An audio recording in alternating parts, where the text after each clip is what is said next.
और इस बीच टैरिफ की वजह से चीन और अमेरिका के बीच ट्रेड वॉर अब और ज़्यादा गहराता हुआ नजर आ रहा है। चीन की तरफ से अमेरिका पर जवाबी टैरिफ लगाए जाने के बाद अमेरिका ने चीन पर उन्हें वापस लेने का दबाव बनाया है और चीन ने अब कहा है कि वे इस ट्रेड वॉर को आखिर तक लड़ेंगे।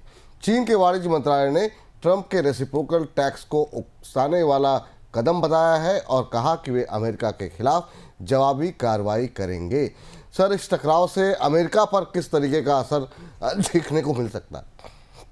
बिल्कुल, ये ट्रेड वार की बिसात बिछ गई है और जैसा हम शुरुआत से कहते चले आ रहे हैं कि चाइना अकेला एक ऐसा देश है जो अमेरिका को सीधी चुनौती देने की स्थिति में है। और क्यों है, इस पर हम आगे विस्तार से चर्चा करेंगे। चाइना की स्ट्रेंथ और अमेरिका की ताकत दोनों को नापने की कोशिश करेंगे। लेकिन अभी जो ट्रेड वार की बिसात है उसमें बड़ा स्पष्ट रूप से है। ट्रंप ने कहा है कि चीन ने अगर 34% टैरिफ नहीं हटाया तो 50% का अतिरिक्त टैरिफ लगाएंगे और जो अगले 1-2 दिन में ही लगाया जाएगा। कल हमने अपने कार्यक्रम में इस बात का संकेत भी दिया था कि डोनाल्ड ट्रंप चाइना पर रेसिप्रोकल टैरिफ लगाने की तैयारी कर रहे हैं। दूसरी तरफ चीन ने कहा है कि ये ब्लैकमेलिंग है और अब हम खुलकर जंग लड़ेंगे, जंग खत्म होने तक लड़ेंगे। तो चाइना अब इस बात के लिए तैयार है। अब इस समय जो ट्रेड वार, इसमें ताकत की पैमाइश हम करते हैं और इसके लिए मैं एक स्क्रीन पर आपके सामने डेटा पॉइंट की एक स्क्रीन लाते हैं जिसमें आप जान सकते हैं कि इस जंग में यूएस और चीन की ताकत की पैमाइश क्या है।